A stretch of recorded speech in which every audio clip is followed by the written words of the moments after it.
بیوی کی وصیت کے چند جملے سن لیجیے. جب بیوی واپس آئی نا تو پھر مدینے کی ہر خاتون گھر آنے لگی. بیوی کیا بات ہے، اتنا کیوں روتی ہے آپ؟ تو بیوی نے کہا مجھے کچھ لوگوں نے بہت ستایا. پھر ایک مرتبہ رو کے کہتی تھی میں اپنے بابا سے ملوں گی، سب سے پہلے ان کا شکوہ کروں گی. بابا انہوں نے مجھے چھٹلا دیا. اجرکم اللہ، اجرکم اللہ. ایک دن جناب سیدہ نے بلایا اسماء،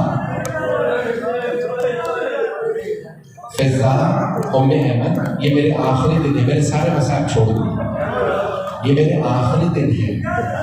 پھر ایک مرتبہ کہا فضا آج میرا آخری دن ہے، جب میرے بیٹے گھر آئے نا پہلے کھانا کھلا دو، بعد میں بتانا اب میں نہیں رہے. بیویاں رونے لگی، میرے سارے مسائل چھوڑ دیے. جناب سیدہ اپنے حجرے میں گئی، شہادت ہو گئے. جیسے شہزادے گھر آئے جناب فضا نے فوراً آنسو صاف کر لیے کہ شہزادوں کھانا کھا لیجئے. امام حسن مصطفیٰ نے سر اٹھا کے کہا فضا آپ نے کبھی دیکھا ہم نے ماں کے بغیر کھانا کھایا؟ ہم ماں کے بغیر کبھی کھانا نہیں کھاتے. جناب فضا کے آنسو دیکھے، حجرے کا دروازہ بند تھا، شہزادوں نے کھولا، دونوں ماں سے لپٹ کے بلند آواز سے رونے لگے ہائے اماں.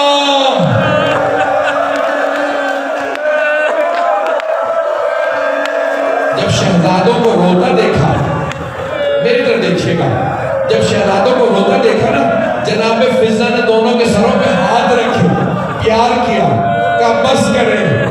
اب پتہ چلا اگر کوئی بچہ ماں یا باپ مر جائے سر پہ شفقت کا ہاتھ رکھا جاتا، لیکن ہائے کربلا شام غریبہ میں کسی چھوٹی سی بیوی کے بالوں میں ہاتھ ڈال کے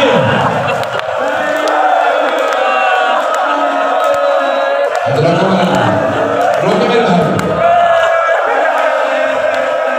کوئی بے ہوش نہ ہو جائے.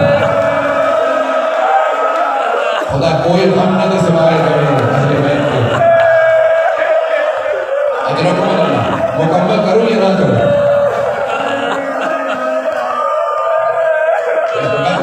دو منٹ کی زحمت دوں گا. دونوں شہزادوں سے ایک مرتبہ دونوں شہزادے چلے مولا علی کے پاس. کہاں تھے مولا؟ مسجد نبوی میں. بس بھئی آنکھیں بند کر کے تصور کر لیجیے گا، نہیں تو بہتر دیکھیے گا. چلے دونوں شہزادے روتے ہوئے، سروں سے امامے اتارے. جیسے مسجد میں آئے مولا زمین پہ بیٹھے. صحابہ کا مجمع تھا. دائیں طرف سے مولا حسن آئے، بائیں طرف سے مولا حسین.